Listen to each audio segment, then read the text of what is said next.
Hello and welcome back to another episode of the Sports Simply Spoken podcast with me, Daniel Mason. Now, in today's instalment, we will once again be focusing on the events of the Olympic and Paralympic Games in 2024.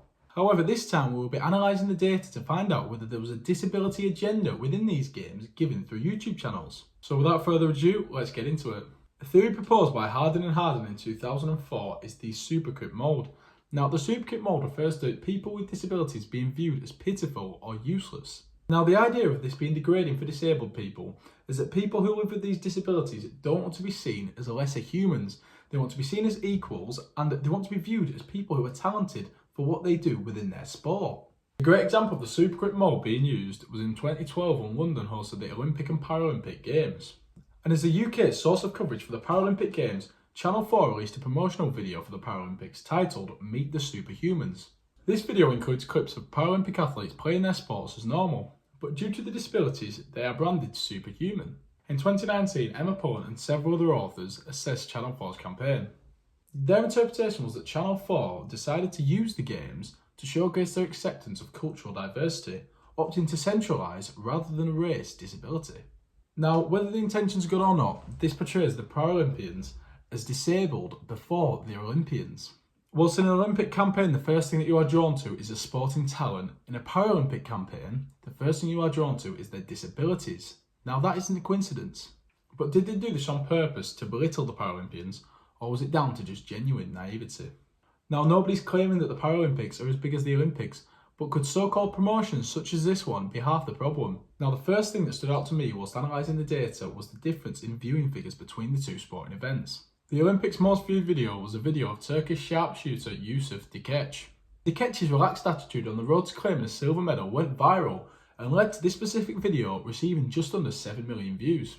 The Paralympics had many great moments in it as well, with the most viral video being table tennis sensation Blythe Wimmy, who took all the attention at just 14 years old. With a video of her claiming the bronze medal and getting over 210,000 views in her first ever Paralympic Games.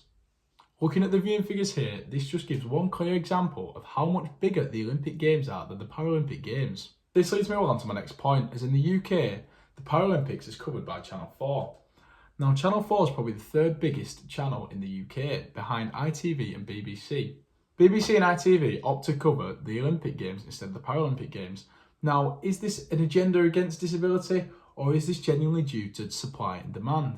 Anne V. Golden conducted some research into this topic in 2003 and found out that several journalists had an aligned view when it came to the Paralympics, and that sadly is that no one watches it. Obviously, the stance on this has changed in the last 21 years and the Paralympics are doing better than ever, but the issue still remains that the Paralympics play second fiddle to the Olympics. How are they ever going to overcome this? Well, media coverage seems to be the answer, but the spectacle of the Paralympics doesn't seem to appeal to the general population as much as the Olympics does. Will that change? Only time will tell. In the current day, media coverage is key to anything growing in popularity. Whether it be something blowing up on TikTok or getting loads of views on YouTube, anything, small or big, can go viral. And with this, we're going to move on to the amount of media coverage that the Olympics and Paralympics received on YouTube in 2024. Well, one thing stuck out from the data straight away to me, the Olympics has more content made about it. The 2024 Olympics had 927 videos made about it on Eurosport, whilst on Channel 4 they only made 160 videos on the Paralympics. Now, this can easily be explained by the fact that Channel 4 only cover Team GB athletes.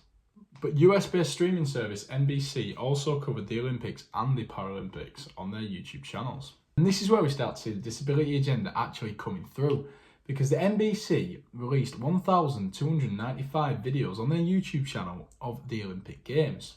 Now, I suppose you can guess where I'm going with this. The same broadcasting service that released 1,295 videos on the Olympics released only 167 on the Paralympic Games. This meaning for every 7.75 videos they published about the Olympic Games, they only published one about the Paralympics. Peterson, Wagner and Ludvigsen addressed the clear negligence of the Paralympic Games in their publication of the Paralympics on YouTube in 2023.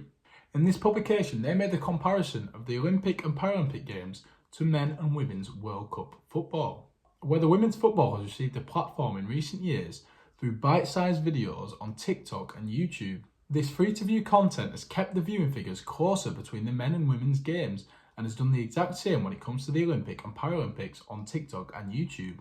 Maybe within time, platforms such as YouTube and TikTok will help bridge the gap between the Olympics and the Paralympics, but there is no denying that at this current point, there is a disability agenda within sport.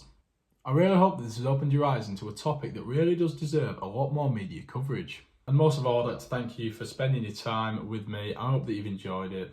I hope that you've learned something, because if you haven't, then I've wasted my time and I haven't done my job properly. So I really do hope that you've learned something, and it's much appreciated. Last point from me, make sure that you subscribe, make sure that you turn on post notifications so that you never miss one of these installments. Make sure that you leave a like if you enjoyed it. If you didn't, then please don't leave a dislike. It doesn't help me, it doesn't help you. It might do. If that's going to make your day, you leave a dislike. Make sure to leave a comment, tell me what you thought of it. Did you enjoy this format of video? If you don't, then let me know what you'd like to see. We've got some new installments coming up soon, which are race, gender, gambling and alcohol sponsors within football. So you've got that to look forward to. This has been the Sports Simply Spoken podcast with me, Daniel Mason, and I'll see you in a bit.